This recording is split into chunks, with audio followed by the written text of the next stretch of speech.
barakubitanye dore aka kaguru niko yarikandagiye ndavuga ni rege Suzuki yari ikaze yagendaga amanuka yakomezaga umuhanda nanjye nambukiranye rwose buriya reka nkubwire izi Suzuki nibe n'izi ngizi nizo zatwarikaga. Ahangaha ni impanuka irishije benshi, iyi mpanuka yahamuye benshi, iyi mpanuka ikomye benshi mu nkokora. Imodoka iri mu bwoko bwa Toyota igonganye na motari ahita hasiga ubuzima. Iyi mpanuka ibereye mu karere ka Nyarugenge mu murenge wa Muhima, ubwo iyi mpanuka yabaye ku burangare bw'umumotari wafashe feri bitunguranye ageze hano muri zebra crossing, birangira imodoka iri mu bwoko bwa Toyota imugunze ndetse ipine ica ku mutwe w'umugenzi umwe ahita yitaba Imana, babiri bari muri zebra crossing bambuka barakomereka bihagije cyane. Imbangukiragutabara ku bitaro bya Muhima yahise iza yirukanka kugira ngo icungure ubuzima bw'abantu bakomeretse. Imbangukiragutabara ikihagera abaganga bahagaritse iva ry'amaraso bano bakomerekeye mw'ino mpanuka, ubwo uwapfuye hahise hamagarwa imodoka ishinzwe gutwara imirambo ihita imutwara.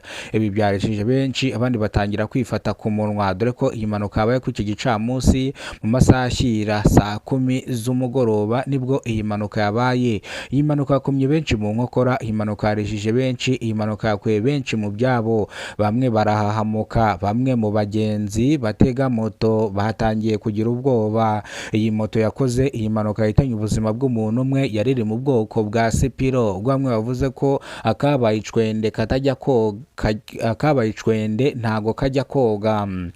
Iyi moto ya Sipiro rero nibwo yaje gukora impanuka, hapfa umuntu umwe, abandi babiri barakomereka. Bamwe mu baturage bari hano aho iyi mpanuka yabereye bavuga yuko iyi moto ya Sipiro yafashe feri bitunguranye, birangira iyi modoka yindi mugonze, birangira ipine ibaciye hejuru hakomereka umwe. Ariko abaturage bari hano bavuga ko umushoferi nawe abifitemo uburangare, nubwo iyi moto iri mu bwoko bwa Sipiro nayo yaje kugira mu nzira ikagama. Iyi moto yakoze impanuka kuri iki gicamunsi. Bamwe mu baturage bari hano umva uburyo ki bavuze mu buryo burambuye, bavuga yuko iyi mpanuka mu kuba kwayo bagiye kubona bakabona motari aturutse hariya yirukanka, dore ko ibinyabiziga byose byarimo biva mu cyerekezo kimwe, byarimo biva mu mujyi byerekera ku Kinamba, ubwo moto yari iri mu cyerekezo kiva mu mujyi kijya ku Kinamba, n'iyi moto yari ifite icyerekezo kiva mu mujyi igera ku Kinamba. Nibwo uyu mumotari yaje kudepasa mu buryo butemewe n'amategeko, birangira agiye imbere y'ino modoka, birangira moto yise yibana. Iyi modoka no gufata feri biranga, birangira imugonze. Traffic polisi ishinzwe impanuka zo mu muhanda ikihagera yahise ipima umushoferi kugira ngo irebe ko atanywe ibisindisha, n'umumotari baramupima basanga bose ntago bigize banywa ibisindisha. Ubwo iyi mpanuka yabaye kubw'uburangare bwabo bombi, ubwo uyu mumotari afite amakosa n'uyu wari utwaye imodoka akagira amakosa. Nuko nguko byagenze, iyi mpanuka yapfiriyemo umuntu umwe, babiri barakomereka, abakomeretse bari ku bitaro bya Muhima.